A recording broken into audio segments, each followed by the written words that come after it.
The Sardinian Drummer Boy. Monthly story.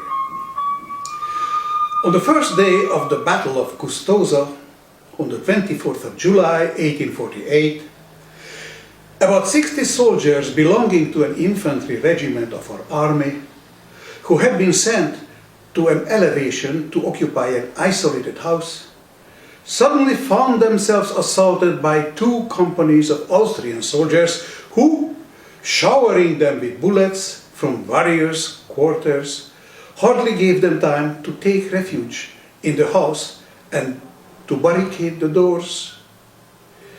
After leaving several dead and wounded on the field. Having barred the doors, our men ran in haste to the windows of the ground floor and the first story and began to fire brisk discharges at their assailants, who, approaching gradually, ranged in a semicircle, made vigorous reply. The 60 Italian soldiers were commanded by two non-commissioned officers and a captain, a tall, dry, austere old man with white hair and mustache. And with them there was a Sardinian drummer boy, a lad of little over 14, who didn't look 12, small, with an olive brown complexion and two small, deep, sparkling eyes. The captain directed the defense from a room on the first floor, launching commands that seemed like pistol shots, and no sign of emotion was visible on his iron countenance. The drummer boy, a little pale but firm on his legs, had jumped up on a table and was holding fast to the wall and stretching out his neck in order to gaze out the window, and athwart the smoke of the fields he saw the white uniforms of the Austrians, who were slowly advancing. The house was situated at the summit of a steep declivity. On the side of the slope it had but one high window, corresponding to a chamber in the roof. Therefore the Austrians didn't threaten the house from that quarter, and the slope was free. The fire beat only upon the front and two ends. But it was an infernal fire, a hailstorm of leaden bullets which split the walls on the outside, ground the tiles to powder, and in the interior cracked ceilings, furniture, window frames and door frames, sending splinters of wood flying through the air and clouds of plaster and fragments of kitchen utensils and glass, whizzing and rebounding and breaking everything with a noise like crushing of a skull. From time to time, one of the soldiers who were firing from the windows fell crashing back to the floor and was dragged to one side. Some staggered from the room to room, pressing their hands on their wounds. There was already one dead body in the kitchen, with its forehead cleft. The semicircle of the enemy was drawing together. At a certain point, the captain, hitherto impassive, was seen to make a gesture of uneasiness and to leave the room with huge strides, followed by the sergeant. 3 minutes later, the sergeant returned on a run and summoned the drummer boy, making him a sign to follow. The lad followed him at a quick pace and the wooden staircase and entered with him into a bare garret, where he saw the captain writing with a pencil on a sheet of paper, and he leaned against the little window, and on the floor at his feet lay the well rope.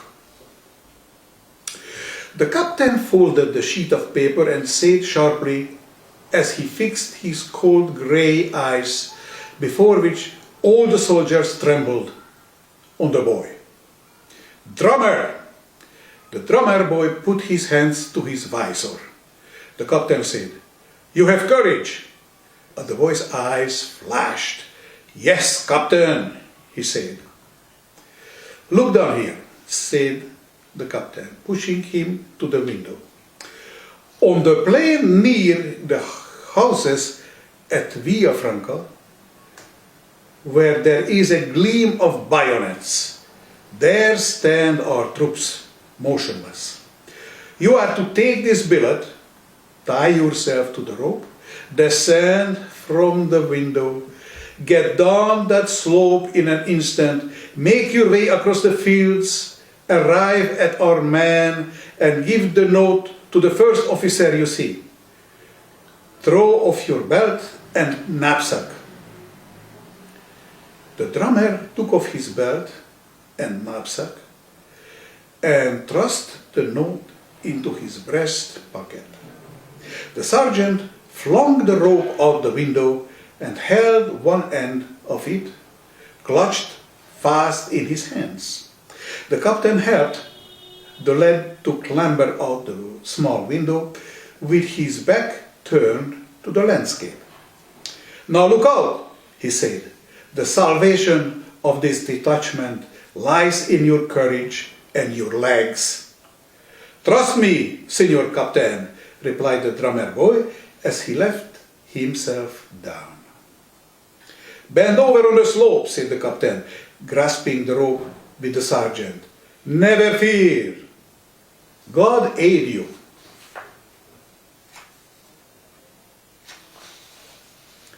In a few moments, the drummer boy was on the ground. The sergeant drew in the rope and disappeared. The captain stepped impetuously in front of the window and saw the boy flying down the slope. He was already hoping that he had succeeded in escaping unobserved when 5 or 6 little puffs of powder, which rose from the earth in front of and behind the lad, warned him that he had been espied by the Austrians, who were firing down upon him from the top of the elevation. These little clouds were thrown into the air by the bullets, but the drummer continued to run at a headlong speed. All at once he fell to the earth. "He is killed," roared the captain, biting his fist. But before he had uttered the word, he saw the drummer spring up again. "Ah, only a fall," said to himself, and drew a long breath. The drummer, in fact, set out again at full speed, but he limped. "He has turned his ankle," thought the captain, and again several cloudlets of powder smoke rose here and there about the lad, but ever more distant. He was safe. The captain uttered an exclamation of triumph, but he continued to follow him with his eyes trembling, because it was an affair of minutes. If he didn't arrive yonder in the shortest possible time with the billet, which called for instant succor, either all his soldiers would be killed, or he should be obliged to surrender himself a prisoner with them. The boy ran rapidly for a space, then relaxed his pace and limped, then resumed his course, but grew constantly more fatigued, and every little while he stumbled and paused. Perhaps a bullet had grazed him, thought the captain, and he noted all these movements, quivering with excitement, and he encouraged him. He spoke to him as thought he could hear him. He measured incessantly with a flashing eye the space intervening between the fleeing boy and the gleam of arms which he could see in the distance on the plain amid the fields of grain gilded by the sun.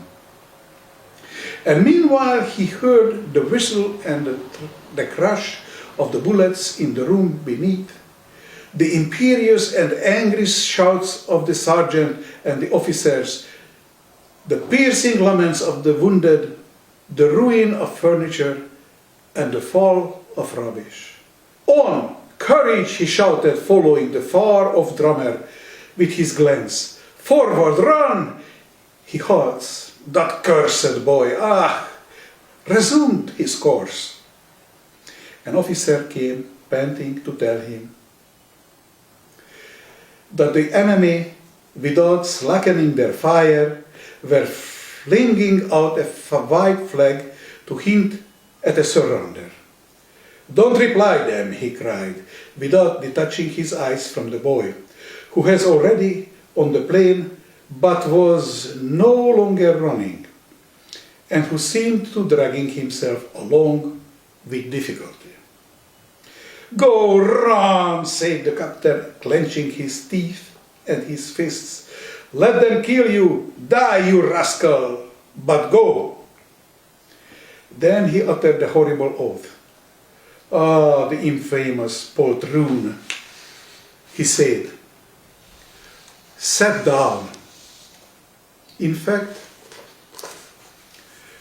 the boy whose head he had hitherto been able to see projecting above a field of grain had disappeared as though he had fallen. But after the lapse of a minute, his head came into sight again.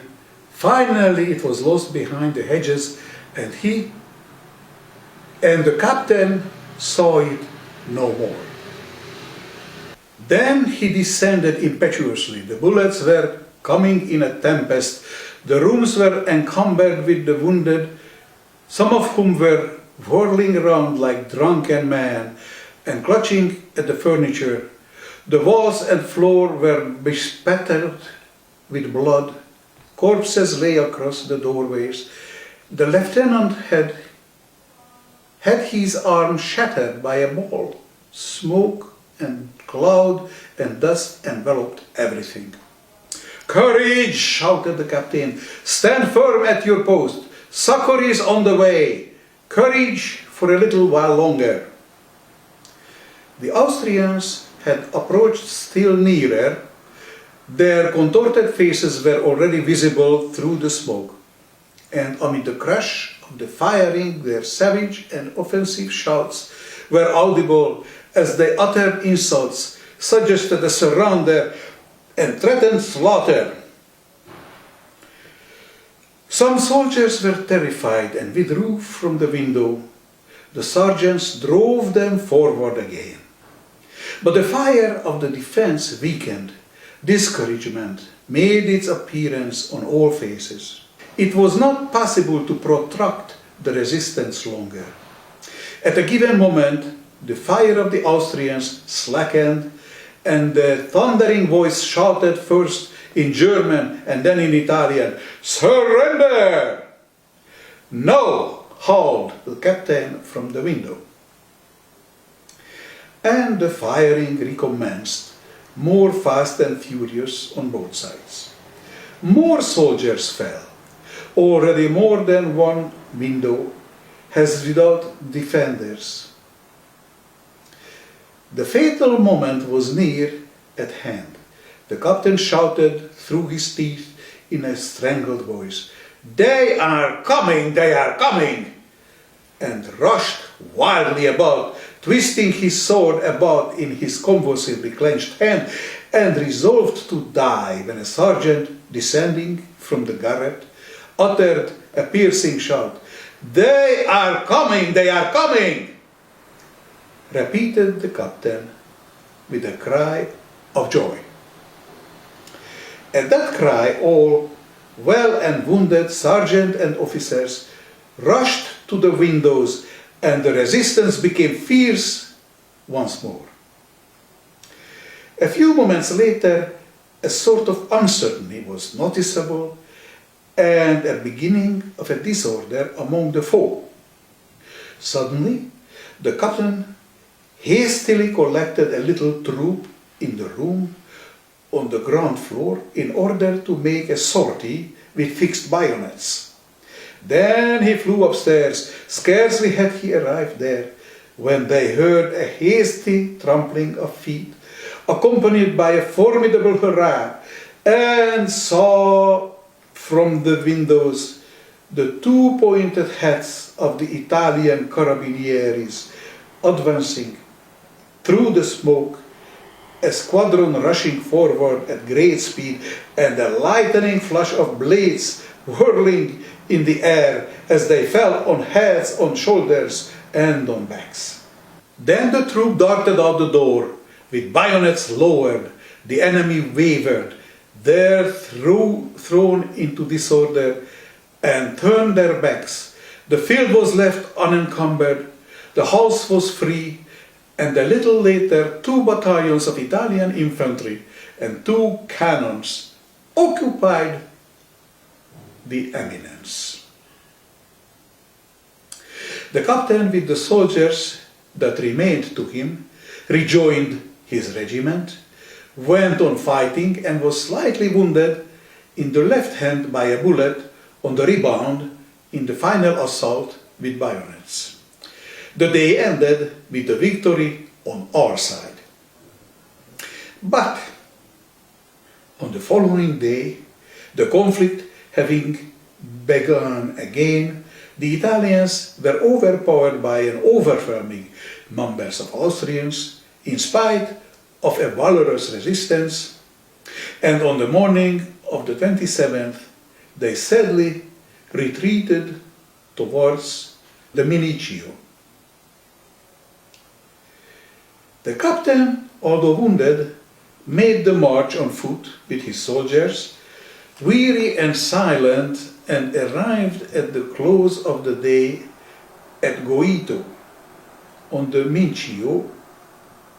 He immediately sought out his lieutenant, who had been picked up with his arm shattered by our ambulance corps, and who must have arrived before him. He was directed to a church where the field hospital had been installed in haste. Thither he betook himself. The church was full of wounded men, ranged in 2 lines of beds, and on mattresses spread on the floor. 2 doctors and numerous assistants were going and coming, busily occupied, and suppressed cries and groans were audible. No sooner had the captain entered than he halted and cast a glance around in search of his officer. At that moment, he heard himself called in a weak voice, "Senor Captain!" He turned around. It was his drummer boy. He was lying on a cot bed, covered to the breast with a coarse window curtain in red and white squares, with his arms on the outside, pale and thin, but his eyes which still sparkled like black gems. "Are you here?" asked the captain, amazed but still sharply. "Bravo! You did your duty." "I did all that I could," replied the drummer boy. "Were you wounded?" said the captain, asking with his eyes for his officer in the neighboring beds. "What could one expect?" said the lad, who gained courage by speaking, expressing the lofty satisfaction of having been wounded for the first time, without which he would not have dared to open his mouth in the presence of his captain. "I had a fine run." Bent over, but suddenly they caught sight of me. I should have arrived 20 minutes earlier if they had not hit me. Luckily, I soon came across a captain of the staff to whom I gave the note.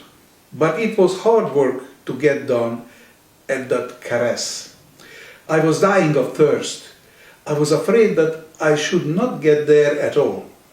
I wept with rage at the thought that at every moment of delay another man was setting out yonder for other world. But enough. I did what I could. I am content. But with your permission, Captain, you should look to yourself. You are losing blood. Several drops of blood had in fact trickled down on the captain's fingers from his imperfectly bandaged palm. Would you like to have me give the bandage a turn, Captain? Hold it there a minute.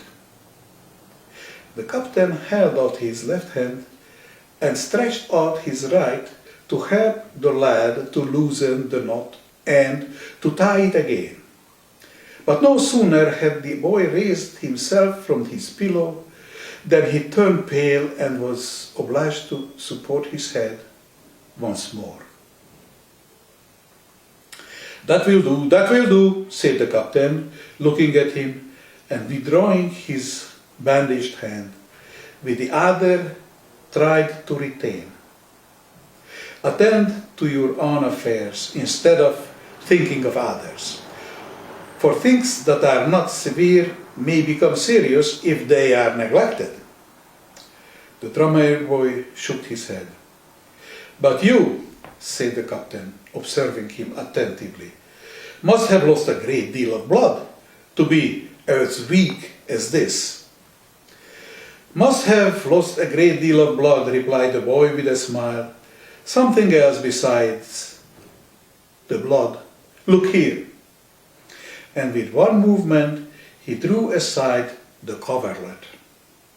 The captain startled back in pace in horror. The lad had but one leg. His leg had been amputated above the knee. The stump was swathed in blood-stained clothes. At that moment a small, plump military surgeon passed in his shirt sleeves. Ah, Captain said rapidly, nodding toward the drummer, this is an unfortunate case. There is a leg that might have been saved if he had not exerted himself in such a crazy manner. That cursed inflammation, it had to be cut off away up here. Oh, but he is a brave lad, I can assure you. He never shed a tear, nor uttered a cry. He was proud of being an Italian boy while I was performing the operation. Upon my word of honor, he came of a good race, by heavens. And away he went on a run. The captain wrinkled his heavy brows, gazed fixedly at the drummer boy, and spread the coverlet over him again. And slowly, then as though unconsciously, and still gazing intently at him, he raised his hand.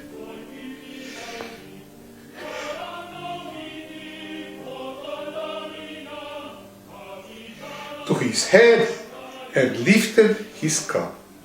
Signor Captain, exclaimed the boy in amazement, what are you doing, Captain, to me?